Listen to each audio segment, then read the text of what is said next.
Hello friends. और JEE advance purpose से अगर आप प्रैक्टिस अभी आप कर रहे होंगे तो ऐसे प्रॉब्लम आप देख सकते हैं। सिंगल करेक्ट क्वेश्चन में पूछा जा सकता है या मेंस में भी इसे पूछा जा सकता है। ठीक है, इस टाइप के प्रॉब्लम पूछे भी जा रहा है। तो यहाँ क्वेश्चन है number of integral values of a such that x square plus x plus a plus 1 equal to 0 has integral roots.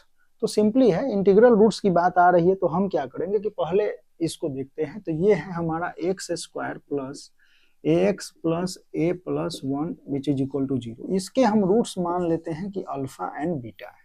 तो यहाँ से अगर हम देखें तो सम ऑफ रूट्स क्या हो जाएंगे हमारे minus a, and product of roots हमारा क्या हो जाएगा तो ए प्लस 1। ठीक है, अगर हम ये बोले कि ये हमारा चलो फर्स्ट इक्वेशन, ये second equation, first and second को अगर हम ऐड कर देते हैं तो ये क्या हो जाएगा अल्फा प्लस अल्फा बीटा, ठीक है, equal to minus a and plus a 0। तो ये हो जाएगा 1। ठीक है, तो यहां से आपको ये समझ में आना चाहिए कि ठीक है। अब अगर हम क्या करें कि दोनों तरफ अल्फा प्लस अल्फा बीटा, तो इसको हम अगर ऐसे लिखना चाहें कि मान लो कि इधर भी हम 1 ऐड कर देते हैं, इधर भी 1 ऐड कर देते हैं, तो इसे हम लिख सकते हैं alpha plus 1 and beta plus 1। तो ये हमारा हो जाएगा अल्फा प्लस बीटा प्लस 1। ठीक है, विच इज इक्वल टू 2। अच्छी बात है। तो alpha plus 1 into beta plus 1 equal to 2। तो यहां से हम बोल सकते हैं कि अल्फा प्लस 1 इक्वल टू या तो 2 हो जाए and beta plus 1 equal to 1 हो जाए। 2 इंटू 1 किसी को भी आप ले सकते हैं। ठीक है, या alpha plus 1 minus 2 into minus 1 भी तो लिख सकते हैं ऐसे। तो अल्फा प्लस 1 इक्वल टू या तो माइनस 2 हो जाए and beta plus 1 equal to minus 1 हो जाए।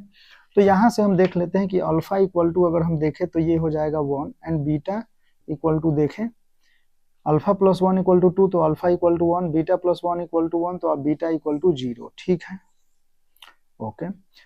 यहां से देखें तो alpha equal to -3 and beta equal to -2। ठीक है, तो इस तरीके से आपका अल्फा बीटा रूट्स आया। तो यहां से number of integral values of a हमें पूछ रहा है। ठीक है, तो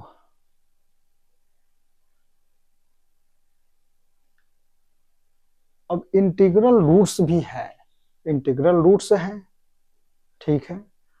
तो number of integral values of a हमें चाहिए। तो ए यहां पे अगर ए देखोगे तो ए हमारा क्या हो जाएगा, अगर यहां पे आप ए निकाल रहे हो तो ए हमारा है क्या वैसे, तो minus times alpha plus beta, तो ये हो जाएगा माइनस का 1। ठीक है, यहां से अगर ए हम देखें तो ए हमारा क्या हो जाएगा minus times alpha plus beta which is equal to minus times -3 -2, तो ये हो जाएगा 5। तो a equal to 5 and a equal to -1। ठीक है, तो यहां देखें तो a equal to 5 and a equal to -1, तो दो वैल्यूज आ रहे हैं यहाँ पे। तो number of integral values of a है तो वो हो जाएंगे 2। तो नंबर ऑफ इंटीग्रल वैल्यूज अगर हम देखें तो वो 2 हो जाएंगे। ठीक है, तो इस तरीके से इस प्रॉब्लम को आप सॉल्व कर सकते हैं। देखिए, एग्जाम में समय कम होता है तो क्वेश्चन जो है, सिंपल क्वेश्चन भी अगर नहीं समझ में आ रहा है, नहीं कर पा रहे हैं, तो टफ हो जाता है, छोड़ना पड़ जाता है।